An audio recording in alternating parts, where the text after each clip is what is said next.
Assalamualaikum warahmatullahi wabarakatuh. Selamat siang dan salam sejahtera bagi kita semua.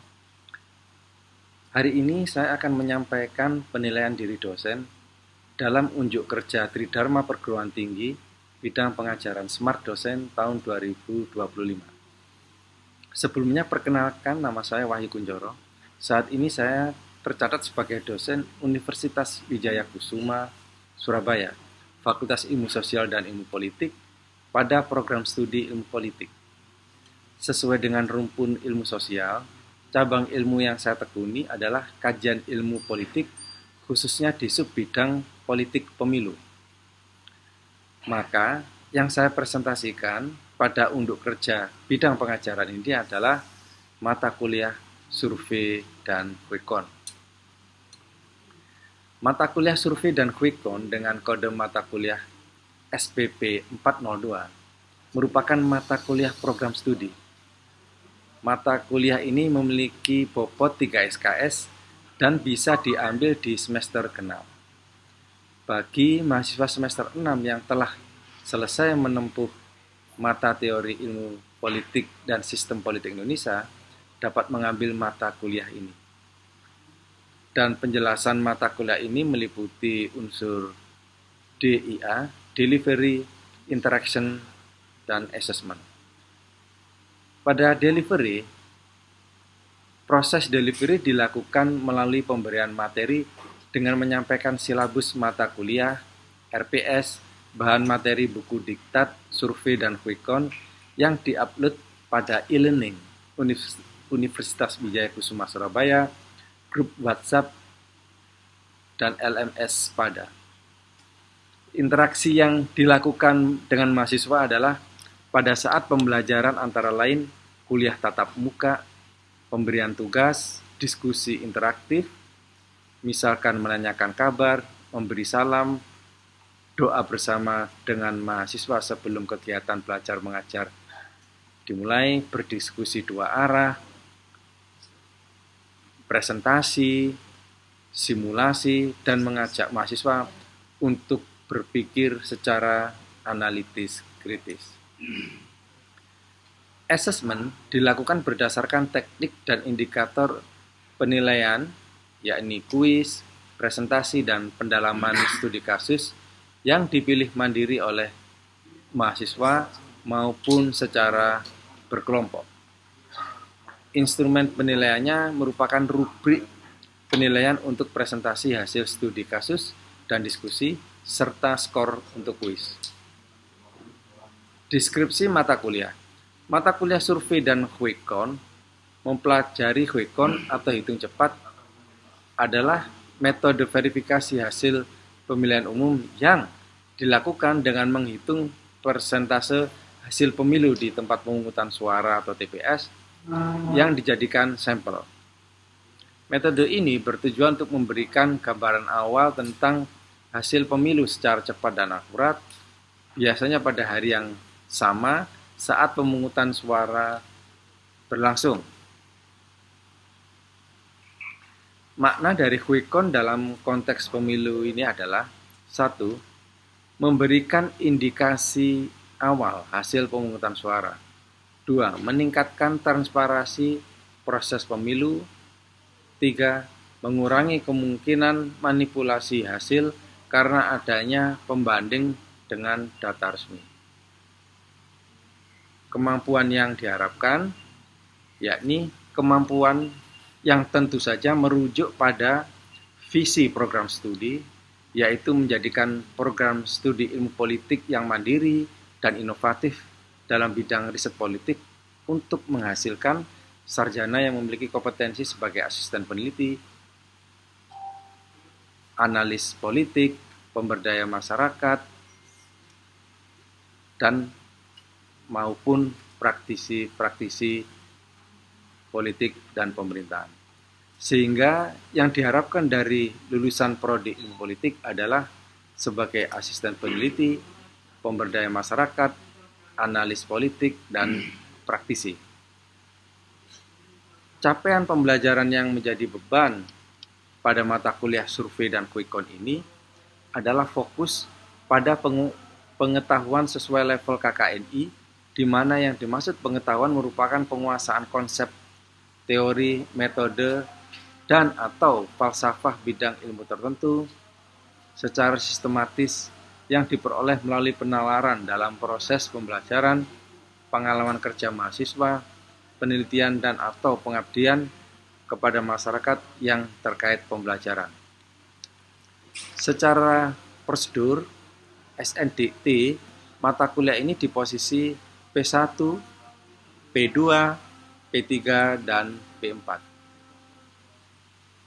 Adapun materi pembelajarannya yang disampaikan dalam mendukung capaian program profil lulusan yang dibebankan dalam mata kuliah ini adalah 1. Definisi dan tujuan survei. 2. Teknik pengambilan sampel dan kuesioner. 3. Manajemen data dan pelaporan. 4. Definisi quick count dalam konteks pemilu. 5. Teknik sampling seperti stratified random sampling.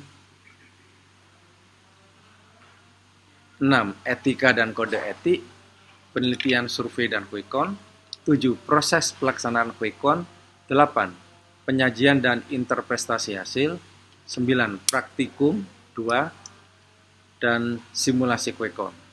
Dan yang ke-10 adalah penyusunan laporan dan publikasi hasil.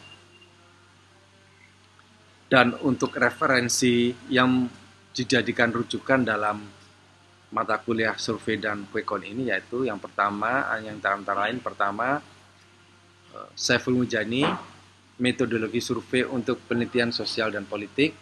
Yang kedua, Creswell, JU Research Design. Yang ketiga, Election Observation Manual, IFES dan Unfrel. Kemudian yang keempat, laporan survei dan lembaga seperti LSI, SMRC, dan Indikator Politik Indonesia. Terkait sistem pembelajaran atau mode pembelajaran, pada sistem pembelajaran mata kuliah survei dan quick count termasuk dalam terfasilitasi dalam web enhanced, di mana hampir dari 30% perkuliahan berbasis pada teknologi jejaring sebagai tambahan untuk memperkuat fasilitas pembelajaran secara tatap muka. Seperti proses delivery materi, semua materi telah diupload dalam e-learning yang dapat dengan mudah diakses mahasiswa. Selain itu, web tersebut digunakan untuk mengupload RPS, e-book, serta artikel pendukung dan tugas mahasiswa. Metode pelajaran. Metode pembelajaran dari mata kuliah survei dan quick count ini adalah bentuk pembelajaran kuliah aktif, pembelajaran pada masalah metode, yaitu diskusi kelompok, simulasi quick count, dan presentasi ceramah. Terkait penugasan, nanti akan disampaikan bahwa ada pembebanan tugas di sini, yaitu ujian tertulis, studi kasus, presentase, dan tanya jawab. Assessment atau penilaian. Keaktifan mahasiswa mencapai 25%, tugas 15%, kuis 10%, UTS 25%, dan UAS 25%. Kemudian berikut adalah video pembelajaran tatap muka dengan materi kuliah. Assalamualaikum warahmatullahi wabarakatuh. Selamat siang dan salam sejahtera buat kita sekalian. Ya, jadi melanjutkan pada perkuliahan sebelumnya yang kemarin kita sudah mengulas panjang lebar tentang asal muasal dan perkembangan quick count, ya kan? Mungkin dari perkuliahan yang kemarin ada pertanyaan atau ada beberapa hal yang belum jelas atau perlu ditanyakan kepada saya, silakan gitu. Kita mengalir aja, dan apabila tidak ada, kita menginjak kepada materi selanjutnya. Begitu ya. Baik. Saudara-saudara, jadi sudah kita ketahui bahwa Quick Count ini adalah salah satu sistem atau cara yang cukup praktis dan cepat untuk menghitung secara real dan mengetahui tentang persebaran dan perolehan suara di sejumlah TPS, yang itu menunjukkan tentang tingkat kompetisi dan perolehan suara sesuai dengan para kontestan politik atau para calon kepala daerah maupun partai politik peserta pemilu, gitu ya. Jadi Quick Count ini memang cukup menjawab kebutuhan para pendukung, gitu, para pimpinan partai politik, masyarakat, fungsionaris parpol, aktivis pemilu yang hendak mengetahui secara cepat perhitungan suara di sejumlah TPS dan mengetahui tentang tingkat statistik perolehan suaranya.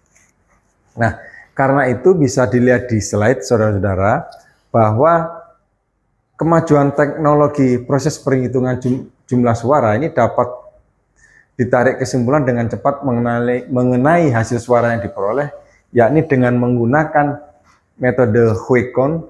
Namun proses perhitungan persepsi masyarakat mengenai Quick Count dan real Quick Count dianggap sama, begitu ya. Dalam kenyataannya Quick Count dan real count ini tidak sama dengan real count, ya kan? Tak sama. Nah, nanti kita akan bisa ketahui bagaimana profil maupun karakteristik di antara Quick Count maupun real Quick Count ini, ya kan? Nah, berikut pemaparan yang dapat kita lihat mengenai Quick Count dan real Quick Count dalam proses pemungutan suara. Dalam Quick Count, maka sistem penghitungan suara tidak berdasarkan pada seluruh TPS. Ingat ya, jadi ada ratusan atau bahkan ribuan TPS, namun dalam Quick Count ini kita cukup mengambil sampling pada beberapa TPS. Tentu saja pada wilayah-wilayah yang suaranya relatif homogen, ya kan, tentu pengambilan sampel itu menjadi lebih sedikit. Sementara di daerah-daerah atau wilayah-wilayah yang suaranya lebih heterogen, ya kan, perolehan di kantong-kantong suara partai politik itu misalnya lebih merata, maka pengambilan sampling suara itu juga lebih banyak, gitu ya, untuk menjaring dan menyebarkan akurasi dari penghitungan dari Quick Count tadi itu. Sistem penghitungan suara tidak berdasarkan pada seluruh TPS, tetapi hanya mengambil dari sebagian TPS sebagai sampel data. Misalnya dari 1.200 TPS yang diambil hanya 150 TPS. Jadi kalau wilayahnya homogen, ya cukup 150 aja dari 1.200 TPS tadi itu. Itu sudah cukup mewakili, gitu ya. Ya kan? Sudah cukup mewakili. Jadi pengambilan sampel tadi itu pada 150 TPS. Kemudian penyelenggara biasanya lengkap dengan tim yang disebarkan ke semua sampel TPS. Jadi penyelenggara survei dan Quick Count ini, tim Quick Count ini, tim jajak pendapat ini telah membentuk secara tim, gitu ya, panitia atau petugas untuk pencatatan dan pendokumentasian survei Quick Count tadi itu, yang kemudian dikirimkan kepada tim media center, kemudian untuk diteruskan ke tim analisis data dan statistik. Jadi kan ada yang petugas yang berada di lapangan di TPS, ya, kemudian ada yang menginventarisasi atau mengepul data, begitu ya, ya kan, yang dikirimkan melalui WA untuk saat sekarang sudah cukup canggih, ya kan, atau melalui saluran-saluran medsos yang ada. Kemudian oleh tim media center tadi itu diteruskan ke tim analisa dan penghitungan data. Jadi penyelenggaranya biasanya lengkap dengan tim yang disebarkan ke semua sampel TPS tadi itu. Cukup, jadi cukup itu menjaring dari seluruh wilayah TPS yang ada. Quick Count ini harganya sangat mahal, berkisar ratusan juta sampai miliar rupiah. Karena sudah termasuk jasa honor untuk sumber daya atau personil yang mengawaki atau yang bertugas menyelenggarakan quick count gitu ya. Dan biasa perhitungan quick count tidak dilakukan di lokasi pilkada begitu ya, tidak di lokasi pilkada, namun ada tim data centernya, gitu, media center untuk melakukan penghitungan. Hasil cepat diketahui sekitar jam 3 siang, karena masih hanya sedikit data. Tentu dengan bertambahnya waktu setelah lewat jam 3 siang, sore jam 4, maka, atau sore kemudian malam, suara-suara atau penghitungan dan pencatatan itu masih terus berkembang dan masuk ya ke tim media center karena maupun analisis data, untuk kemudian akan bisa dihitung menjadi lebih secara akurat tentang perolehan dan persebaran suara. Hasil tentu tidak akurat 100%, bahkan di beberapa pilkada quick count meleset. Ini dimaklumi karena ada margin error 3-5%. Penyelenggara hanya melaporkan data total, tetapi tidak bisa data detail per TPS gitu.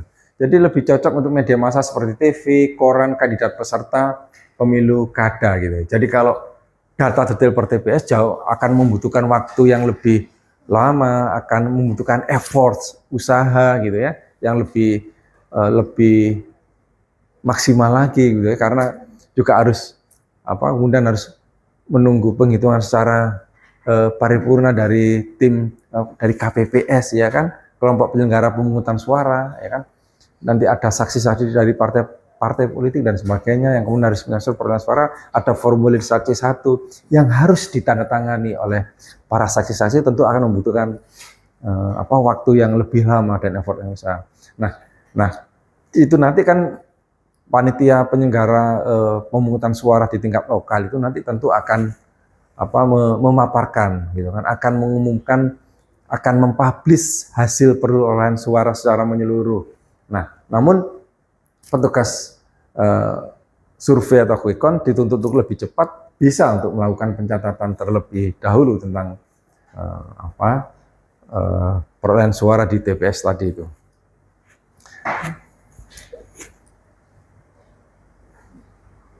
Saudara-saudara, ya kan? Sementara untuk real quick count, ya kan, ini sistem perhitungan suara berdasarkan pada seluruh TPS ya, yang di-spill. Jadi artinya ini suara benar-benar yang secara real berada di lapangan, yang berada di seluruh cakupan TPS yang ada. Jadi sistem perhitungan suara berdasarkan pada seluruh TPS ini datanya 100% dari semua TPS, bukan sampel, ya kan? Nah, penyelenggara real quick count hanya menyediakan software ya, dan tim untuk media center kandidat. Sedangkan tim untuk pengiriman data dikirim oleh saksi kandidat atau saksi yang ada. Ya, jadi kalau dalam real quick count itu para kandidat calon kepala daerah misalnya atau calon presiden dan wakil presiden itu tentu kan dia punya tim sendiri gitu ya kan, jadi punya saksi yang ada, yang hadir di TPS tadi itu untuk mengirimkan data-data kepada tim pemenangan pemilunya masing-masing para kandidat, kan begitu ya. Harga jauh lebih murah karena penyelenggara tidak perlu menyiapkan dan membayar relawan di TPS, ya gunakan aja saksi itu kan, saksi merangkap sebagai relawan gitu kan, merangkap sebagai katakanlah tim jajak pendapat atau survei gitu ya. Hasil 100% biasanya selesai pada malam hari.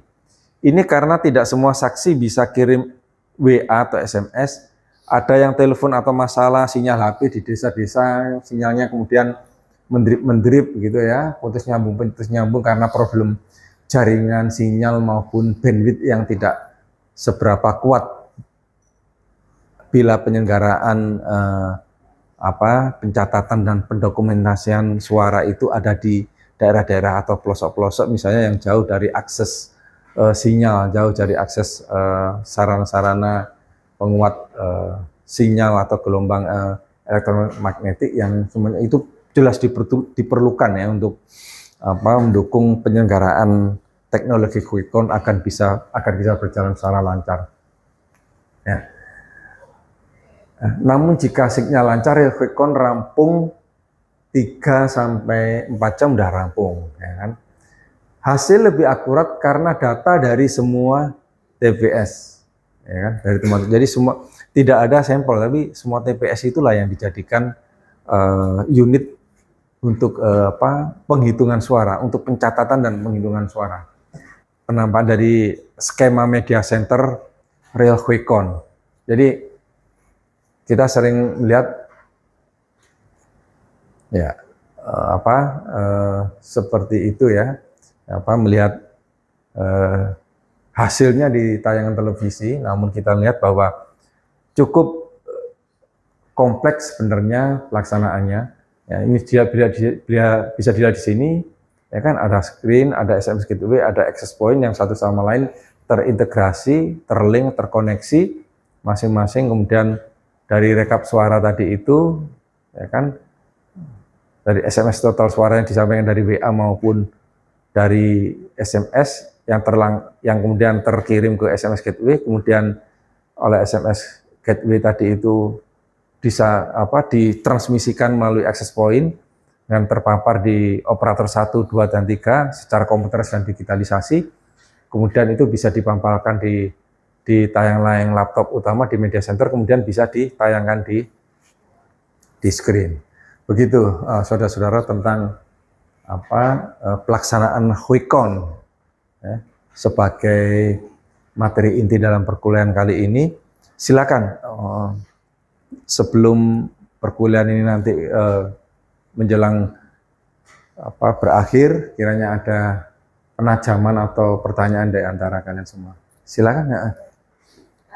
Saya mau bertanya, Bapak, apa ada dampak dari quick count ini untuk pemilu sendiri?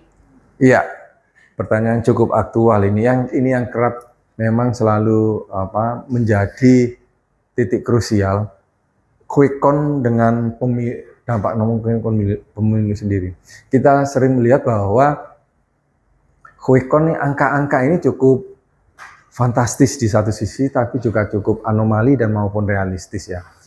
Bagi para kandidat yang di atas angin, tentu ini menjadi sebuah kepercayaan diri gitu ya. Yang perolehan suaranya cukup banyak tentu akan menjadi peluang diri. Sudah bisa bernapas lega gitu ya. Nah, beda dari para kandidat-kandidat yang perolehan suaranya ini anjlok, ya kan, di luar ekspektasi, di luar harapan, ya kan, tentu dia akan bisa menjadi agak semacam menjadi down gitu ya. Nah, quick count ini tentu untuk saat sekarang ini menjadi semacam instrumen untuk melihat penghitungan dan pencatatan suara yang mengajak masyarakat untuk berpikir secara logis gitu ya kan, secara logis dan secara matematis gitu. Nah, jadi tentu akan mengundang perdebatan di kalangan masyarakat bawah ya, kalangan masyarakat pendukung tertentu yang masih secara tradisional mengandalkan tingkat karismatiknya seorang calon kepala daerah. Ini dampaknya seperti itu. Tentu ini bila quick count ini hasilnya ini mendekati atau hampir mirip dengan perolehan suara resmi, maka reputasi dari penyelenggara quick count itu akan naik, akan melambung. Lembaga cacat pendapat itu sendiri. Ya, masyarakat tentu polemik akan muncul. Misalnya mengapa quick count itu sepertinya hasilnya kok lebih mendahului ketimbang hasil perolehan secara resmi. Ya kan? Itu polemik secara hukum. Pertanyaan kedua, silakan. Ya, izin Pak mau bertanya. Ya. Sebenarnya sekarang ini kan kita sudah memasuki era 5.0 yang menganut teknologi, Bapak. Iya. Dan juga saya ini juga salah satu aktor yang pernah mengisi menjadi inputer quick count pada waktu itu kemarin. Lantas menurut Bapak sendiri, apakah quick count ini masih dikatakan relevan ketika kita membicarakan terkait dengan pemberdayaan teknologi yang sudah sangat canggih, apalagi ditambah dengan AI pada hari ini dan lain sebagainya. Mungkin dari jenengan berikut Pak.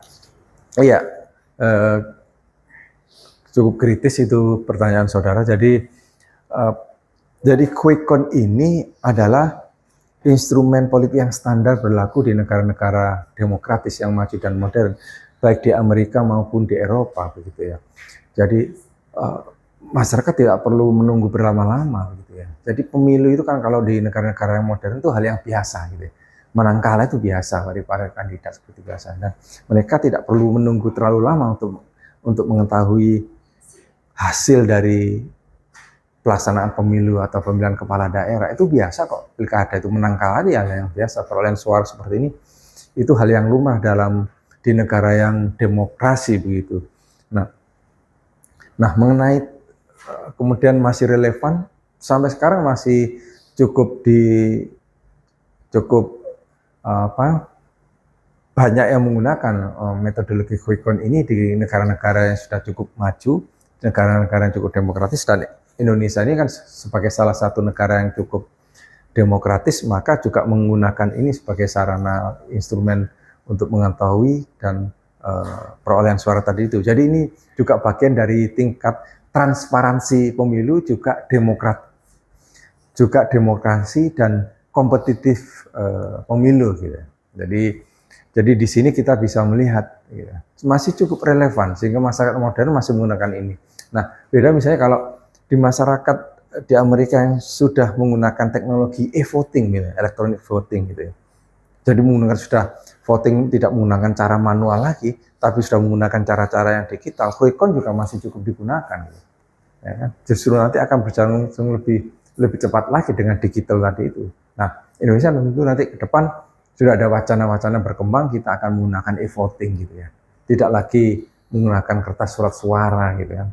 Nah, sekarang kan masyarakat untuk saat ini kan udah melek medsos, menggunakan QRIS dan sebagainya, barcode untuk pembayaran. Itu kan sebenarnya udah memiliki piranti lunak yang cukup memadai sebagai infrastruktur untuk pelaksanaan e-voting. Begitu ya. Yang ketiga, silakan. Sejauh ini apakah ada tantangan bagi survei dan ini dalam perpolitikan di Indonesia? Ya, begitu. Ya, tentu tantangan bagi pelaksanaan e-voting ini memang pelaksanaan quick count maupun quick count ini di kalangan masyarakat ya, atau pendukung parpol yang fanatik ya, yang tidak bisa menerima secara real perolehan suara, tentu ini menjadi pukulan begitu ya. Dan sorotan-sorotan tantangan terhadap huge ini juga nggak sedikit, misalnya terhadap lembaga-lembaga yang dinilai tidak netral, tidak independen dalam melaksanakan quick count, atau lebih quick count-nya itu dipandang sebagai sebuah paket pesanan gitu ya, pesanan. Maka itu tantangan yang dihadapi, itu bisa menurunkan atau mendegradasi tentang peran dan fungsi quick count itu sendiri gitu loh. Nah ya kan, nah ini yang perlu kita dijelaskan, perlu ditransparansikan bahwa arah quick count seperti itu. Nah, beda kalau misalnya quick count itu ya misalnya ada tim-tim tertentu yang kemudian bergerak untuk calon kandidat lain, memang harus mencatatkan diri gitu ya, harus mendeklar posisi dia ini seperti apa itu ya kan, posisi dia. Nah kalau sebagai tim independen pemantau pemilu, media massa dan sebagainya, dia harus real gitu ya. Pelaksanaan quick count atau real quick count-nya itu adalah merupakan potret langsung rekaman asli dari hasil perolehan suara. Begitu ya tentang pelaksanaan materi kuliah pada kesempatan kali ini tentang pelaksanaan quick count tadi itu. Dan Anda silakan nanti membentuk menyusun resume ya kan. Kemudian juga untuk persiapan bulan berikutnya ada materi-materi khususnya nanti yang bisa kita diskusikan untuk mempertajam materi quick count ini, nanti bisa disampaikan berikutnya. Terima kasih ya, dan saya akhiri, saya tutup. Wassalamualaikum. Sekian pernyataan diri dosen dalam unjuk kerja Tridharma Perguruan Tinggi bidang pengajaran dengan mata kuliah survei dan quick count. Saya, Dr. Wahyu Kuncoro, SIP, MSc, MIP, mengucapkan terima kasih atas perhatian dan kerjasamanya. Kami haturkan terima kasih. Wassalamualaikum warahmatullahi wabarakatuh.